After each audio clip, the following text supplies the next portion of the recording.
Halo semuanya, saya Vincentius Adhika Ageng Anidiajati, mahasiswa Magister Manajemen dan Kebijakan Publik Universitas Gadjah Mada.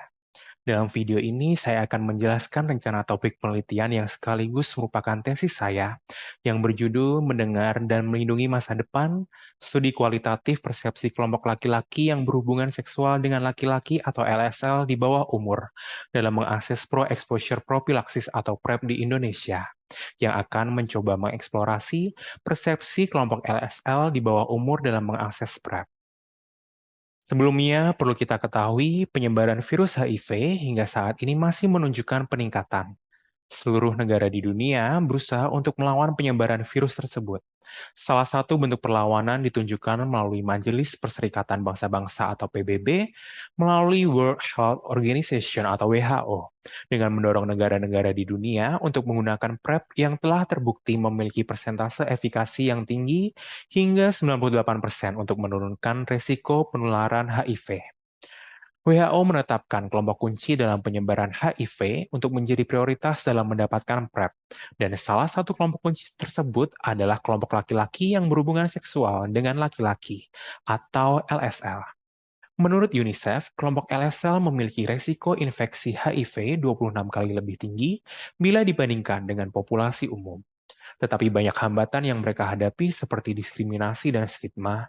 Bahkan menurut Stephen dan Surjan dalam penelitiannya pada tahun 2020 menunjukkan beberapa negara di dunia menerapkan kriminalisasi terhadap kelompok LSL. Studi mengenai akses kelompok LSL terhadap pelayanan kesehatan telah dilakukan oleh beberapa peneliti sebelumnya. Sebagai contoh, Huang dan kawan-kawan yang menganalisis intensi penggunaan PrEP pada kelompok LSL berumur 15 hingga 39 tahun di Taiwan, yang menunjukkan keputusan dalam mengakses PrEP ditentukan oleh LSL yang lebih dominan dalam hubungan. Selain itu, Lian dan kawan-kawan mengeksplorasi konsistensi LSL yang berumur di atas 50 tahun dalam menggunakan kondom. Hasil penelitian mereka menunjukkan penggunaan kondom jarang dilakukan karena adanya penghambat berupa norma sosial, di mana mereka menganggap cinta tidak memerlukan kondom. Selama ini, kebanyakan studi mengenai akses kelompok LSL terhadap pelayanan kesehatan sangat sedikit yang berfokus pada kelompok LSL di bawah umur. Padahal eksplorasi terhadap kelompok LSL di bawah umur perlu dilakukan, dikarenakan fenomena LSL di bawah umur sulit dilihat secara kasat mata. Di Indonesia sendiri, UNICEF menunjukkan adanya fenomena LSL di bawah umur melalui 183 LSL yang tercatat masuk dalam kategori pelajar sekolah dasar hingga sekolah menengah atas di Kota Bandung. Padahal kelompok LSL di bawah umur harus menghadapi ancaman berupa diskriminasi, stigma diri, hingga penolakan yang menghalangi mereka dalam mengakses pelayanan kesehatan preventif terhadap penularan HIV. Penelitian ini akan didasari konsep dari Health Belief Model atau HBM yang menjelaskan hubungan antara persepsi kesehatan dengan keputusan personal dalam mengambil tindakan kesehatan. Tujuan dari penelitian ini adalah untuk mengidentifikasi faktor psikologis melalui eksplorasi terhadap persepsi LSL di bawah umur, meliputi persepsi kerentanan, persepsi keparahan, persepsi hambatan, dan persepsi manfaat, serta faktor eksternal yang membentuk keputusan personal kelompok LSL di bawah umur di Indonesia dalam mengakses PrEP. Sedangkan pertanyaan penelitian akan mengakomodasi analisis yang menunjukkan bagaimana persepsi kerentanan, keparahan, hambatan, manfaat, serta faktor eksternal dari LSL di bawah umur mempengaruhi keputusan personal mereka dalam mengakses program preventif penularan HIV/AIDS, khususnya program PrEP. Sebelumnya, saya sempat menyinggung sedikit tentang konsep yang akan saya pakai dalam penelitian saya, yaitu Health Belief Model atau HBM. HBM dikembangkan oleh Rosenstock, di mana Rosenstock menggunakan HBM untuk melakukan penilaian terhadap program kesehatan melalui pendekatan psikologis. Menurut Rosenstock, keputusan seseorang dalam mengambil tindakan kesehatan dipengaruhi oleh persepsi personal atau kepercayaan masing-masing individu. Sedangkan persepsi dan kepercayaan tersebut dibentuk dari latar belakang masing-masing individu, bagaimana situasi dan lingkungan yang dia temui dalam hidupnya. HBM memiliki 6 domain yang merupakan faktor-faktor dalam membentuk perilaku seseorang, yang pada akhirnya membentuk keputusan individu terkait tindakan kesehatan, apakah akan dilakukan atau tidak dilakukan. HBM memiliki 6 domain yang merupakan faktor-faktor dalam membentuk perilaku seseorang, yang pada akhirnya membentuk keputusan individu terkait tindakan kesehatan yang akan dilakukan atau tidak dilakukan. Domain pertama adalah persepsi kerentanan atau perceived susceptibility.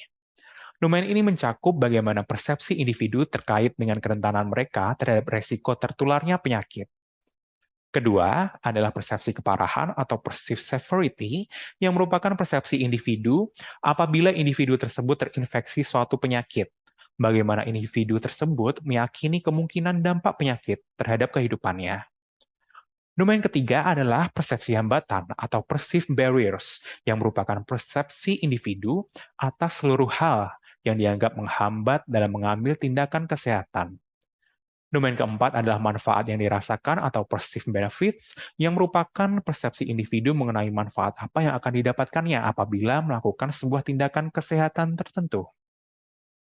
Domain kelima adalah isyarat dalam bertindak atau clues to action, yang merupakan domain berupa rangsangan internal, seperti keluhan yang dirasakan, maupun rangsangan eksternal yang dapat berupa informasi yang didapatkan, ajakan dari lingkungan sosial, media, maupun pengalaman keluarga, yang mendorong seseorang untuk mengambil tindakan kesehatan tertentu. Domain yang terakhir adalah keyakinan dalam bertindak atau self-efficacy, yang merupakan keyakinan seseorang dalam mengambil sebuah tindakan kesehatan tertentu. Apakah mereka merasa mampu atau malah merasa takut dalam mengambil sebuah tindakan kesehatan.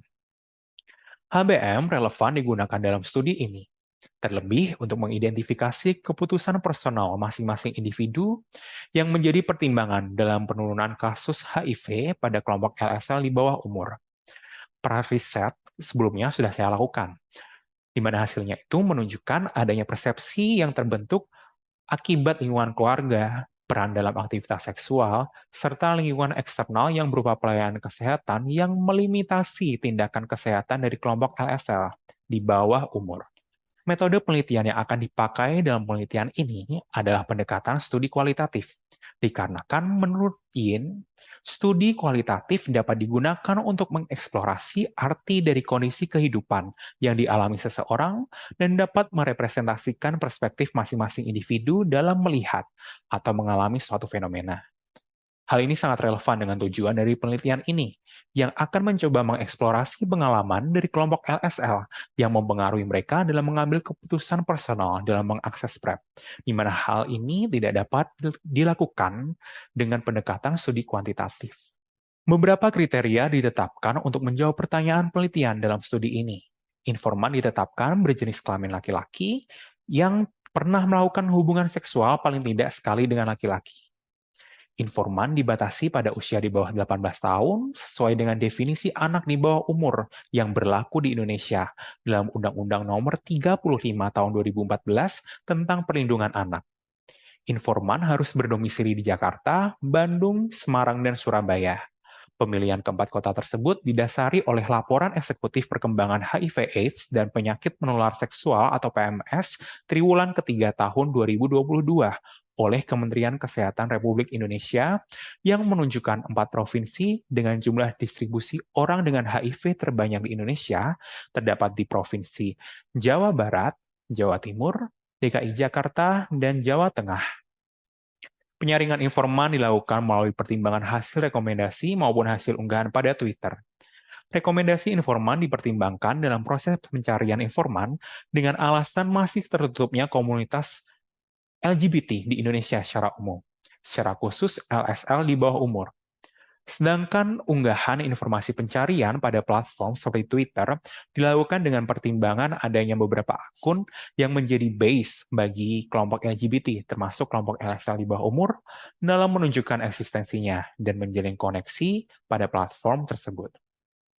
Pertanyaan-pertanyaan yang diajukan akan meliputi 6 domain HBR. Informan akan diminta untuk menjelaskan persepsi masing-masing mengenai kerentanan penularan HIV/AIDS, bahaya dari HIV/AIDS, urgensi penggunaan PrEP, halangan dalam mengakses PrEP, faktor eksternal yang mempengaruhi informan dalam menggunakan PrEP, dan tindakan yang dilakukan untuk menghindari penularan HIV/AIDS. Proses wawancara akan diarahkan pada panduan pertanyaan yang didasari domain-domain dalam HBM.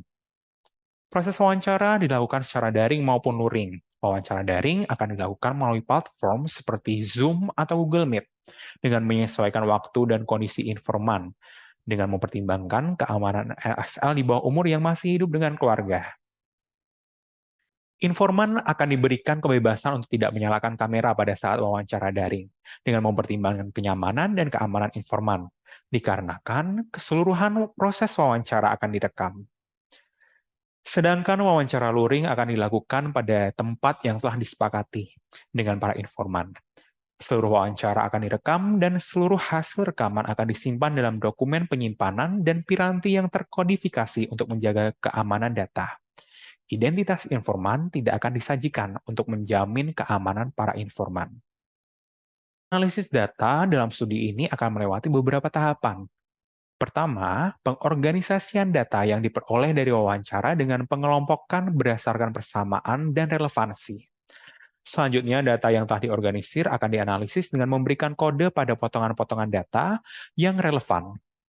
Selanjutnya, data yang telah terkodifikasi akan diidentifikasi dan dianalisis dengan memeriksa hubungan antar tema. Bagaimana tema-tema tersebut saling terhubung dan makna apa yang dapat diambil dari interaksi antar tema. Tahapan validasi dilakukan sepanjang proses analisis, dan interpretasi data akan dikonfirmasi kembali atau akan didiskusikan dengan dosen pembimbing untuk menghindari bias terhadap interpretasi tentunya. Tahapan yang terakhir merupakan penarikan kesimpulan dari hasil analisis dengan menghubungkan kembali pada pertanyaan penelitian, tujuan penelitian, dan konteks konseptual. Berbicara mengenai konteks di Indonesia, melalui Kementerian Kesehatan Republik Indonesia atau Kemenkes, pemerintah Indonesia menjalankan program STOP atau Suluh, Tes Obati, dan Pertahankan untuk mencapai target 3-0 atau Zero New Infection, Zero AIDS-Related Death, and Zero Discrimination pada tahun 2030. Pro-Exposure Prophylaxis atau PrEP menjadi salah satu program preventif penularan HIV/AIDS di Indonesia yang mulai dikembangkan pada tahun 2021. Target grup dari program PrEP ini diantaranya kelompok pekerja seks, LSL, transgender, pengguna narkoba suntikan, dan pasangan serodiskordan.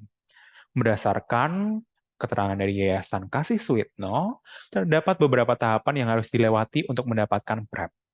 Tahapan pertama adalah pendaftaran identitas pada situs pelayanan kesehatan yang menyediakan layanan PrEP, atau melalui pendaftaran langsung pada beberapa puskesmas yang telah ditunjuk oleh pemerintah untuk mengadakan pelayanan PrEP.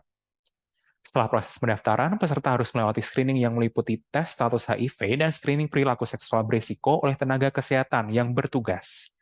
Apabila hasil screening menunjukkan status HIV yang negatif dan menunjukkan adanya perilaku seksual berisiko, maka obat PrEP akan diberikan secara gratis kepada para peserta. Peserta yang mendapatkan obat PrEP harus melakukan konsultasi lagi 2 bulan setelah mendapatkan obat untuk mendapatkan pemeriksaan perilaku seksual berisiko dan untuk mendapatkan dosis obat selanjutnya. Tetapi jika status HIV menunjukkan hasil positif, maka tenaga kesehatan akan mengarahkan untuk memberikan obat antiretroviral atau ARV. Johnston dan kawan-kawan pada tahun 2021 menunjukkan tingginya angka prevalensi LSL di bawah umur di Jawa Barat pada tahun 2019. Bahkan di tahun 2018 terdapat pemberitaan anak di bawah umur yang telah melakukan pesta seks sesama jenis di Cianjur, Jawa Barat.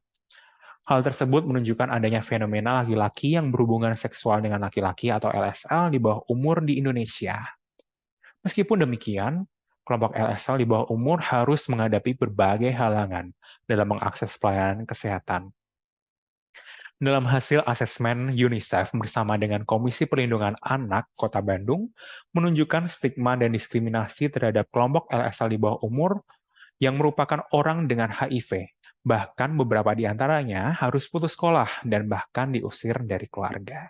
Ya, demikian penjelasan saya mengenai rencana penelitian dan topik tesis saya. Saya sangat terbuka akan diskusi terkait dengan penelitian saya. Sekian dari saya. Mohon maaf apabila ada kesalahan dalam berucap. Terima kasih.